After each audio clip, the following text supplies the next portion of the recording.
आप देख रहे हैं इंडिया टाउन न्यूज, भारत की बात।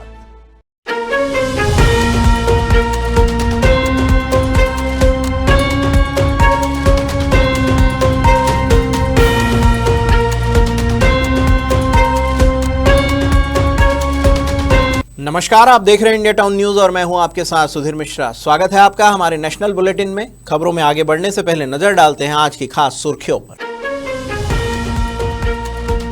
एसबीआई बैंक ब्रांच लगातार 6 दिन रहेगी बंद। लगातार छुट्टियों से बैंकिंग सेवाएं बाधित हो सकती है। यूनियन ने 16 मांगों को लेकर आंदोलन तेज किया।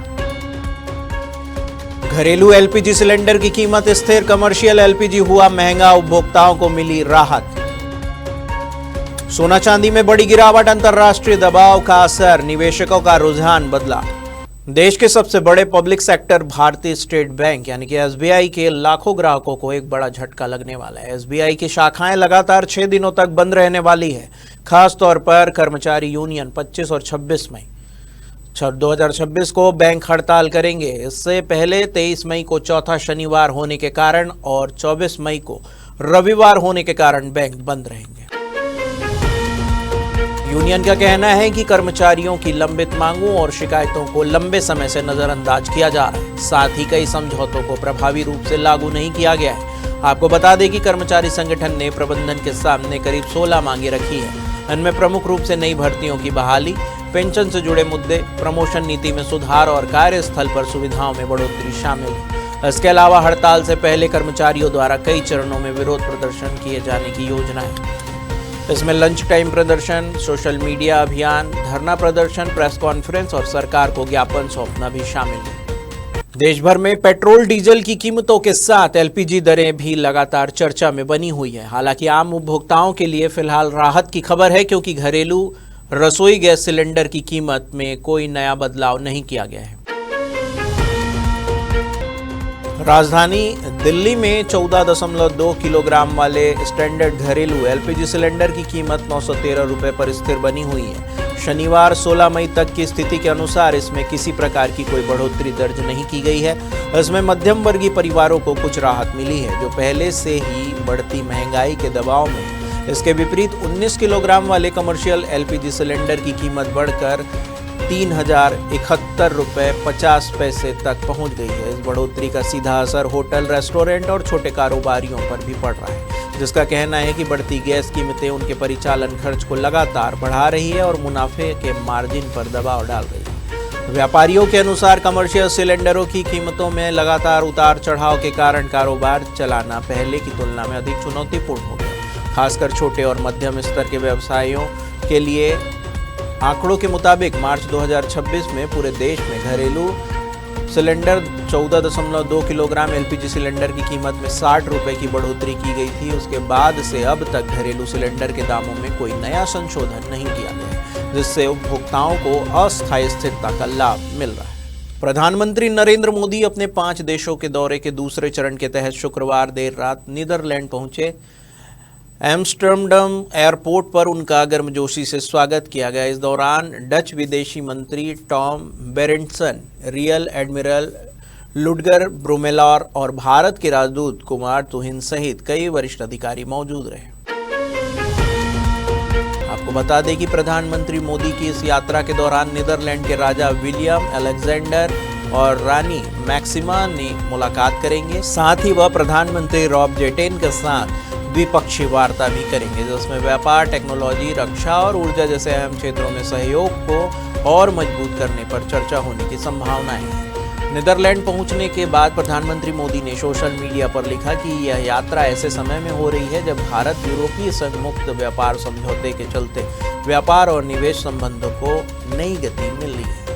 विदेश मंत्रालय के अनुसार वर्ष 2024-25 में भारत और नीदरलैंड के बीच लगभग 27.8 अरब अमेरिकी डॉलर का द्विपक्षीय व्यापार हुआ है। नीदरलैंड भारत में निवेश करने वाले प्रमुख देशों में चौथे स्थान पर है, जिसका कुल प्रत्यक्ष विदेशी निवेश लगभग 55.6 अरब अमेरिकी डॉलर है। आपको बता दें कि प्रधानमंत्री मोदी की इस यात्रा का फोकस व्यापार और निवेश के साथ साथ हरित प्रौद्योगिकी, नवाचार, स्टार्टअप सहयोग और लोगों के बीच संपर्क को बढ़ावा देना है। यह 2017 के बाद प्रधानमंत्री मोदी की नीदरलैंड की दूसरी यात्रा है, जिसमें जिसे भारत यूरोप संबंधों को और मजबूत करने के लिहाज से महत्वपूर्ण माना जा रहा है।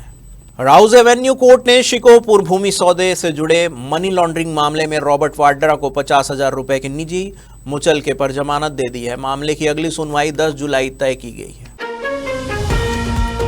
जमानत मिलने के बाद वाड्रा ने प्रवर्तन निदेशालय और केंद्र सरकार पर आरोप लगाते हुए कहा कि जांच एजेंसियों का इस्तेमाल राजनीतिक दबाव बनाने के लिए किया जा रहा है। उन्होंने दावा किया है कि उन्हें न्यायपालिका का पूरा भरोसा है और वह जांच में पूरा सहयोग कर रहे हैं। आपको बता दें कि यह मामला हरियाणा के शिकोहपुर में जमीन सौदे और ब्रिटेन के आर्म्स डीलर संजय भंडारी से जुड़े कथित वित्तीय लेन देन से संबंधित है।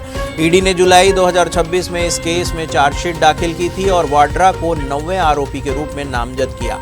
एजेंसी के अनुसार विदेशी संपत्तियों और फंड ट्रांसफर से जुड़े लेन देन की जांच जारी है। कोर्ट अब इस मामले पर 6 दिसंबर को आगे विचार करेगी। नेपाल सर्वोच्च अदालत ने सीमा पर दैनिक उपयोग की वस्तुओं पर लगाए जा रहे कस्टम शुल्क को लेकर बड़ा अंतरिम आदेश जारी कर दिया है। अदालत ने कहा है कि 100 रुपए से अधिक मूल्य के रोजमर्रा के सामान पर भंसार वसूली पर तब तक रोक रहेगी जब तक इस मामले में अंतिम फैसला नहीं आ जाता।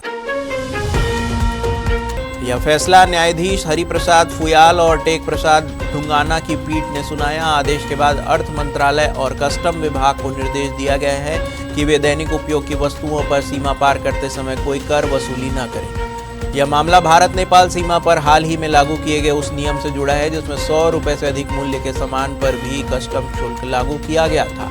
इस फैसले के बाद सीमा चौकियों पर चिप्स, बिस्कुट, केले जैसी छोटी वस्तुओं पर भी जांच और शुल्क वसूली शुरू हो गई थी, जिससे आम लोगों को काफी परेशानी हो रही थी। इस नियम को लेकर सीमा क्षेत्रों में लगातार असंतोष और विवाद की स्थिति बन रही थी। याचिका पर सुनवाई के दौरान अदालत ने माना कि दैनिक उपयोग की वस्तुओं पर इस तरह की सख्ती से आम लोगों के जीवन और सीमा व्यापार पर प्रतिकूल प्रभाव पड़ सकता है। हालांकि यह ध्यान देने योग्य है कि जिस सरकार के फैसले का जिक्र किया जा रहा है वह बालेन शाह के नेतृत्व वाली नगर प्रशासन नहीं बल्कि संबंधित सरकारी तंत्र और अर्थ मंत्रालय के नियमों से जुड़ा मामला बताया गया। अदालत के इस अंतरिम आदेश के बाद भारत नेपाल सीमा पर आवाजाही और छोटे व्यापार में फिलहाल राहत मिलने की उम्मीद जताई जा रही है। पश्चिम बंगाल के पूर्व मुख्यमंत्री ममता बनर्जी ने शुक्रवार को कोलकाता में पार्टी कार्यकर्ताओं की एक अहम बैठक में तृणमूल कांग्रेस ऑल इंडिया तृणमूल कांग्रेस के संगठन को नए सिरे से खड़ा करने की अपील की। उन्होंने कहा है कि पार्टी दफ्तरों को फिर से खोला जाएगा, उन्हें रंग रोगन किया जाएगा और संगठनात्मक स्तर पर मजबूती से काम की शुरुआत होगी। ममता ने यह भी कहा है कि जरूरत पड़ने पर वह खुद भी पार्टी कार्यालयों को पेंट करने के लिए तैयार है।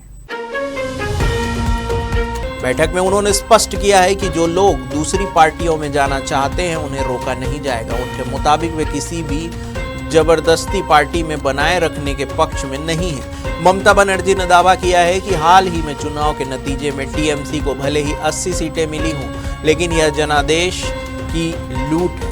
उन्होंने कहा कि उनका मनोबल कमजोर नहीं होगा और पार्टी और मजबूती के साथ आगे बढ़ेगी। इस बैठक में पार्टी महासचिव और ममता बनर्जी के भतीजे अभिषेक बनर्जी की भी मौजूदगी रही। साथ ही आगामी 21 मई को फाल्ता सीट पर होने वाले उपचुनाव के उम्मीदवार भी बैठक में शामिल हुए। तो आज के हमारे इंडिया टाउन न्यूज के नेशनल बुलेटिन में फिलहाल इतना ही। मुझे दीजिए इजाजत और आप देखते रहिए इंडिया टाउन न्यूज, भारत की बात। नमस्कार।